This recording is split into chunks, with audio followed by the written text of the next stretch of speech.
Hey y'all, come with me if you want to First Thessalonians 5:22.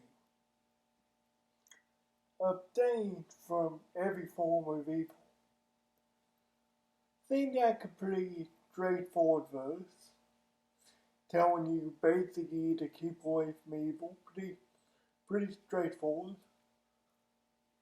The thing is, most Christians, and I'd wager most people who see this, underestimate the significance of this verse. They downplay it a little bit. And what I mean by that is they take it lightly. It's not as the stuff that this verse saying abstain from every form of evil isn't as easy as you may think. Let me give you an example. Say murdering somebody isn't something you really isn't something the normal average person really has to fight against. But you have to put that against yelling at your mom and dad or getting mad at your friend or putting yourself down or anything. That's that's the same appearance of evil right there. I mean, there's no. We have to think that as a scale that we measure things on, that we measure evil on, but that's not. I mean, abstain from every appearance of evil means every appearance of evil, means every act of evil whatsoever, not just the quote unquote big stuff that we think of, like murdering someone or you actually like of it. But, and a lot of Christians aren't doing themselves any favors by taking this verse for granted, by thinking, oh, all you have to do is just be one with God, everything will work out. And to a point that's true. Don't misunderstand me. To a point that is true. But it's still a struggle for people. I mean, just because you don't struggle with a such thing and maybe don't understand the significance of that struggle doesn't mean it's as easy for you as it would be for someone in the struggle. If that makes any sense. And like I say, a lot of Christians aren't doing themselves any favors by not being empathic and not being sympathetic. Because that's something a lot of Christians forget. In our description, we're called to be sympathetic and empathetic as Jesus was. But a lot of Christians aren't. And that's sin right there when you know it.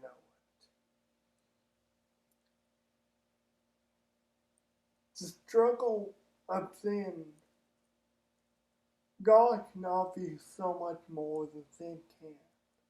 But the struggle of sin isn't as easy as some people make it out to be. That's why this verse warned you against abstaining from every appearance of evil. I mean, even if you have the slightest inkling that something might be bad, and usually you can feel that.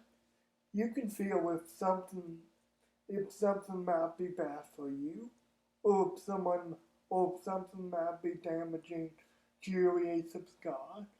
What this verse is reminding and what this verse is saying is even if you have a slight inkling that something might be bad for you or damaging for your relationship with God, stop, think, and pray about it.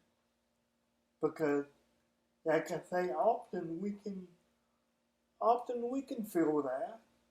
I mean,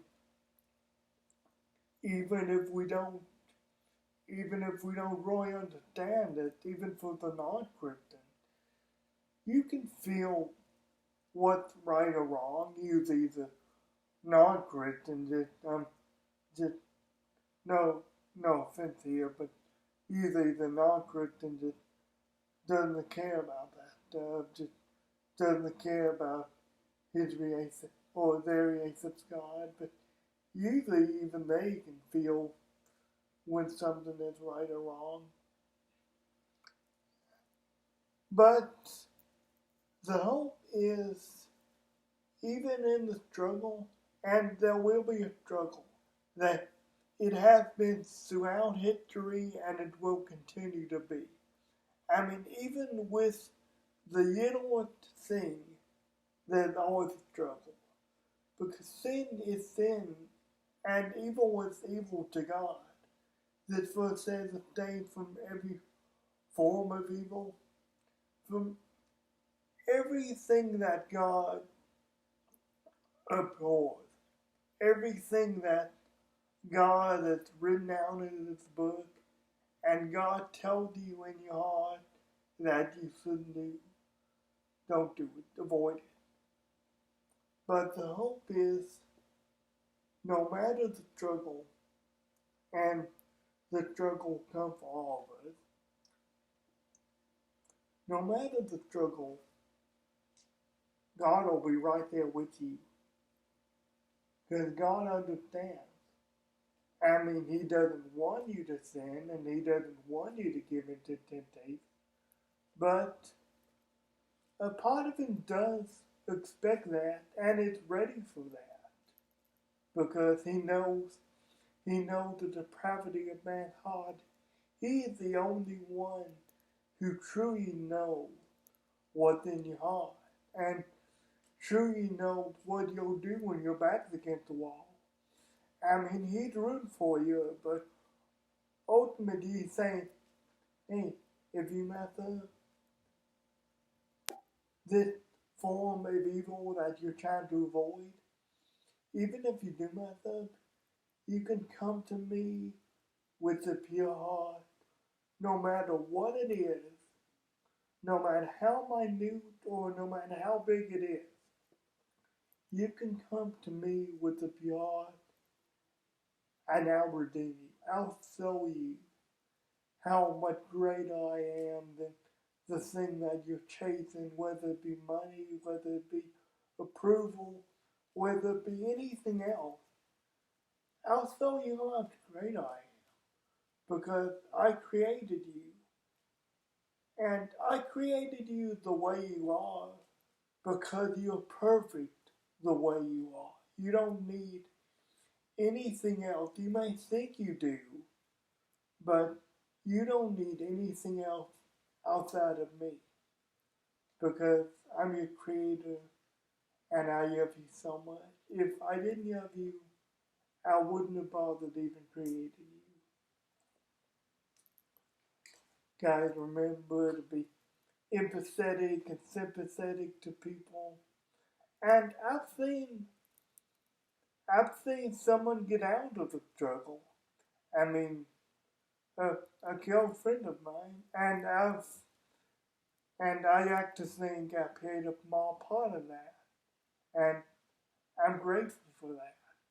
But guys, like I say, the struggle was real. I mean, you see those memes on Facebook, but it's true. I mean, the struggle with sin, the struggle with fear, the struggle with self, the struggle with selfishness. I mean, it's real. And we're not doing ourselves any favors by pretending that we would do any better in the struggle than the person who's actually struggling with it.